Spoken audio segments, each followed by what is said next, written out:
When we developed He-Man, I had no idea that it was going to be what it turned out to be. I mean, you can't plan hits. I mean, that's the wonderful part of showbiz. I mean, if they're worthwhile, they'll work somehow. I just knew it was a way to keep a lot of people working for at least a year. And when the thing went on, when we saw the letters that started coming in, it was extraordinary. I mean, it was just really a phenomenon. It was probably the first show that was that successful in the history of animation.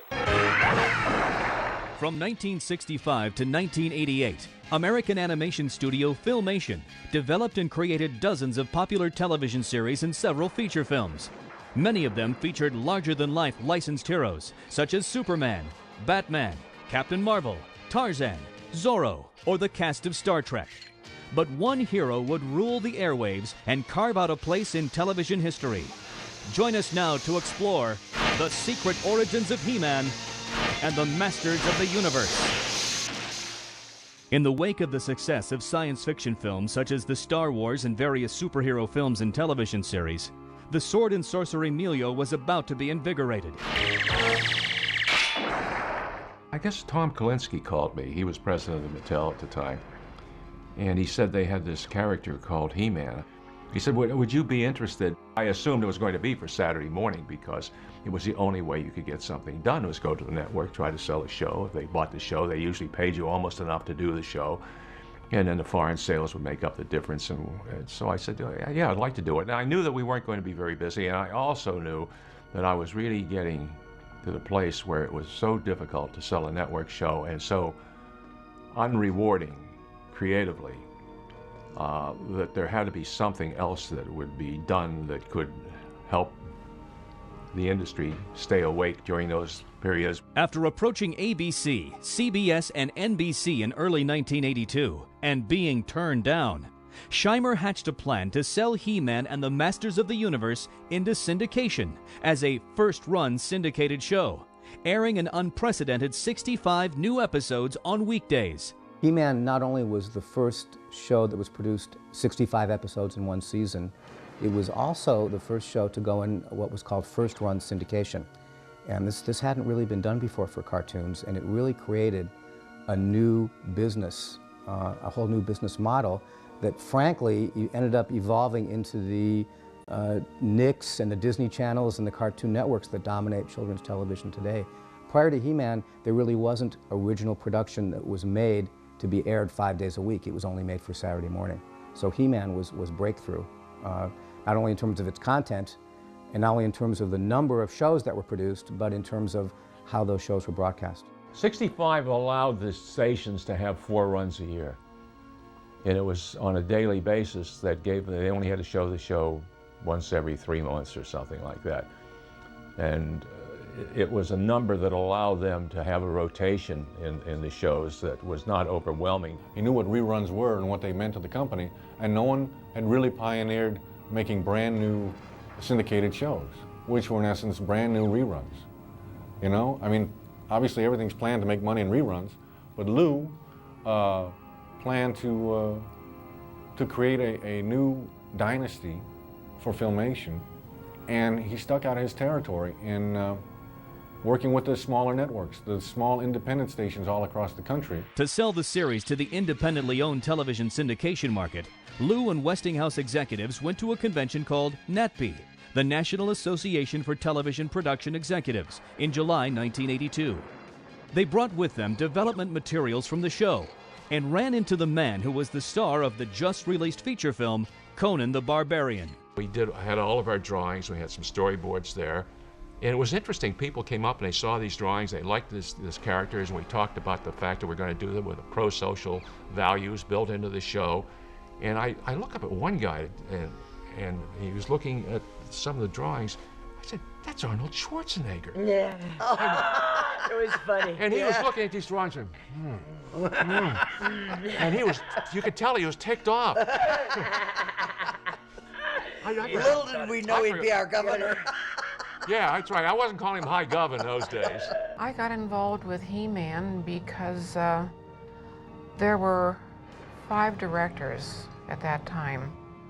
And Lou came to me, Lou Scheimer, and said that they had to have a really quick, like 3 minutes of full animation to present to a trade show to sell the series. So we were in the middle of production on our other shows at the time, so Lou said, "You're going to do this after hours."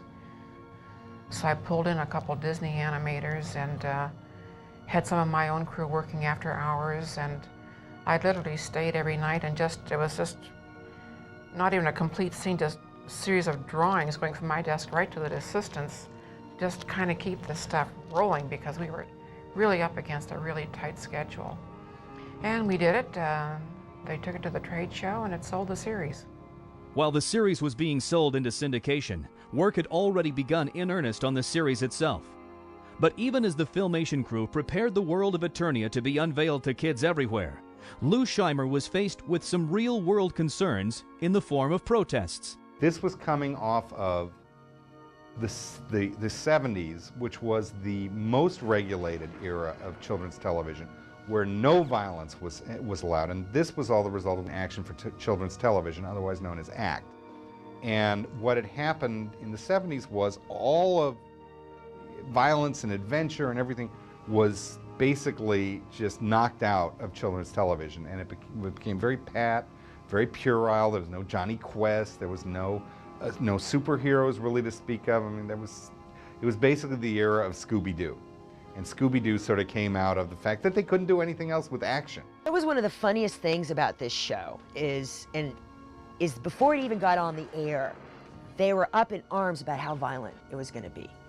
And I remember just being so frustrated because nobody'd seen a frame of film. He-Man was a real lightning rod in its time for the kinds of critics that paid no attention to the content of the show. Because I think if you saw the content of He-Man, you would be, I think there's not a lot to complain about in terms of violence and lessons and messages it's giving. My Lasertron will stop you, He-Man. Let me give you a hand. He-Man obviously was primarily an action show, but I think what differentiated it from others of its genre and why it has resonated for so long and so deeply is it was about family. It was about a family of characters that really cared about each other, and it had a moral tone. It had a lesson and a message that underlied all the action, and it also had comedy, and so you know, every episode had an action goal and a conflict that resulted in action. But there was always far more going on beneath the surface. Arthur was very, very concerned always about story and character development and doing nothing that would harm our young audience, the children. He always wanted to make sure that everything was positive and pro-social values and nothing that children could imitate. He was always very concerned about that, very, very responsible. And in fact, we hired Don Roberts as a consultant to go over every story and make sure that there was nothing detrimental to children, everything had a pro-social value to it. I got premises and scripts from writers, and my job was to say, is there a concept in here that can be highlighted, emphasized, reshaped to teach children some kind of a pro-social message, some kind of element of character, some kind of element of behavior, something that we want our kids to know. And so my task was saying, here's the characters, they're a given. Here's the world, that's a given. Now it's the story, and how can I work with the story to emphasize the kinds of things that I would hope kids would learn. The approach I wanted to take with that program was that whatever the lesson was about is what the show should be about. Politics and the economic recession played a role in the development of He-Man, as the Federal Communications Commission made some major changes in policy. The United States was going through everything to try to increase, to get out of the recession. We had oil problems in those days, worse than we had now. And of course, this was one way to help stimulate the economy. So they thought that if they relaxed the FCC rules, they would be able to generate more income from the private sector. Relaxing the FCC rules allowed manufacturers to make their own programming, again, which they hadn't done since the early 60s when they used to fully own a whole television show. Even as Lou Scheimer was working out business deals and battling controversy, Arthur Nadell and Hal Sutherland were working with the writers and animators to explore the vast and varied world of Eternia. Interestingly enough, there was some confusion about the phrase Masters of the Universe. And I don't think Mattel or Filmation ever really was completely clear on who was being referred to in that phrase, whether it was the villains, whether it was the good guys, or whether it was both together.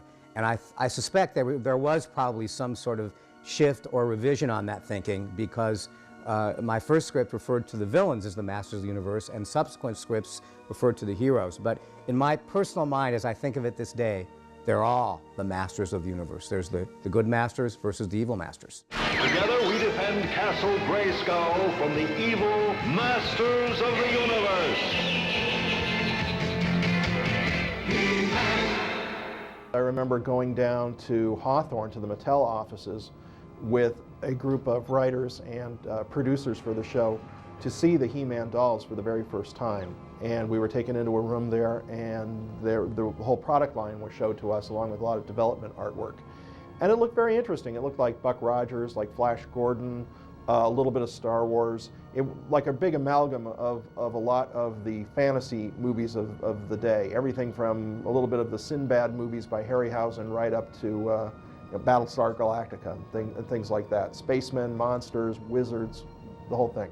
At the time that I wrote the pilot script, I believe we knew that the show was going forward. I think we knew it was a Go production, and we would have started to schedule how we were going to produce our scripts in a fashion that would allow us to produce 65 episodes in one season, which hadn't been done up until then.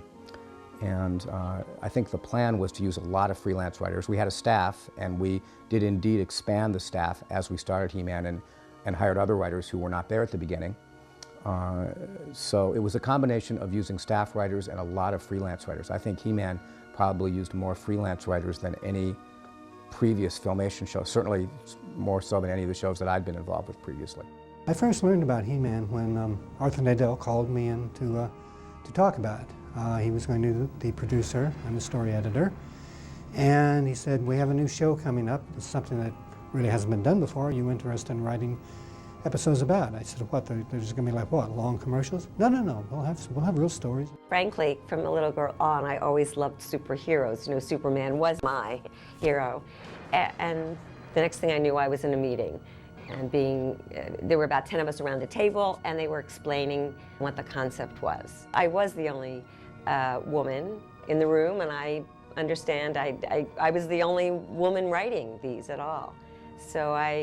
But that was not an unusual situation back then. That was really how it went. And I enjoyed action adventures. I remember hearing that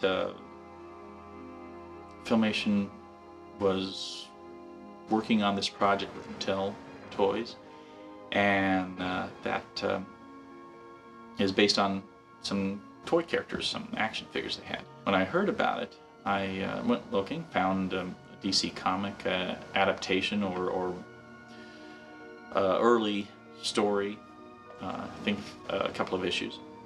Saw what the characters looked like. I looked in the toy store, saw what the characters looked like, and said, oh, this could be interesting. This could be really fun. The thing that was really exciting to me was that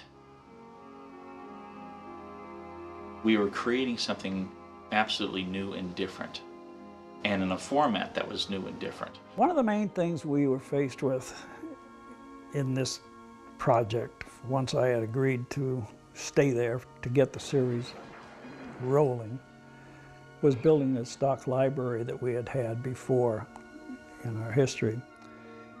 In order to do that, we had been over to Mattel, and they had introduced us to some typical models in makeup that they were going to tour around the country to promote the toys.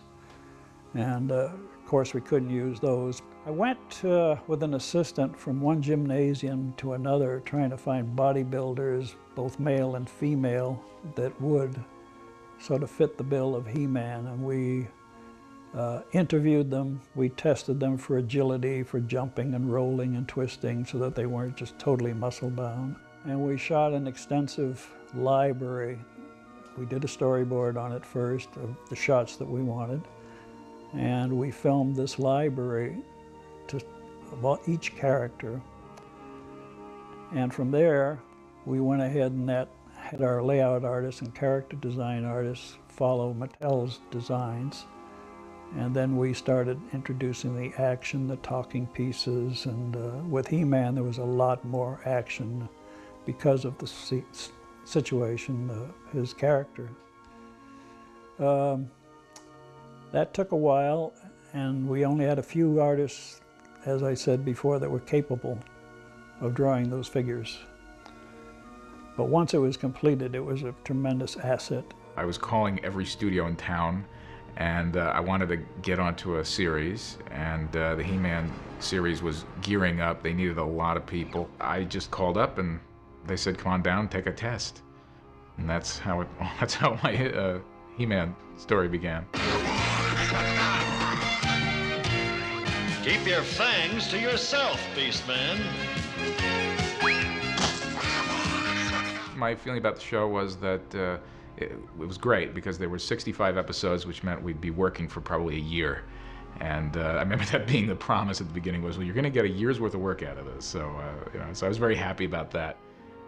And then it was kind of fun to see, that we were going to be doing, an action-adventure show. I thought that was kind of cool, and sort of drawing these comic book-looking characters, belting it out and doing cool, super things. The development of characters, stories, and the animation process itself will be explored in future documentaries. But as faithful fans know, after its September 1983 debut, He-Man became one of television's most popular animated series ever. We did the shows, and they were syndicated, and the shows went through the roof. The networks then really got mad at me because I almost blew ABC out of the water for Saturday morning because we did so well that they didn't do it, and we started running some of the shows on Saturday morning. They got ticked at me. Now the networks wouldn't talk to me anymore. I don't think any of us had any idea at all how huge this was going to be. I mean, maybe Lou did, but I don't know how we could have. It hadn't been done before. There had never been a show where the toys and the show came out simultaneously. There'd never been a show where there'd been 65 episodes done at once and where they were going to be broadcast daily. There had never been a huge, sort of culturally transcendent phenomenon such as He-Man. So I think this took us all by complete surprise. You know, the legacy that Filmation has to me, and it's really strange, and I didn't really discover this. Now, mind you, I'm 73 years old, and we were on a cruise, and for some reason, on the cruise, we had a butler, So the butler says to me, and I said, my husband did Fat Albert. Oh, the guy was a black kid. And I said, my husband did Fat Albert. Oh, if he did Fat Albert. This butler told all the other butlers and all of a sudden, we were celebrities on that cruise. It was not a celebrity cruise, though. No, it wasn't. And I said to Lou, all these years, I let all these years go by. Well, I could have been a contender. And you know what? Now I stop people in the street. Yeah, sure. He did He-Man. Oh, yeah, he did He-Man. Yeah. She realized the power of knowing that there are people out there who saw these things and appreciated them, whose lives had been somehow changed by them. And we used to, to me, the real satisfaction is knowing that the people who worked with us and the people who saw the shows both were better off, hopefully, as a result of having existed. We were around. You're just one of the better guys. I'm not as altruistic as he is. I like the perks. I like the perks. Good night, Jay. Good night, Jay.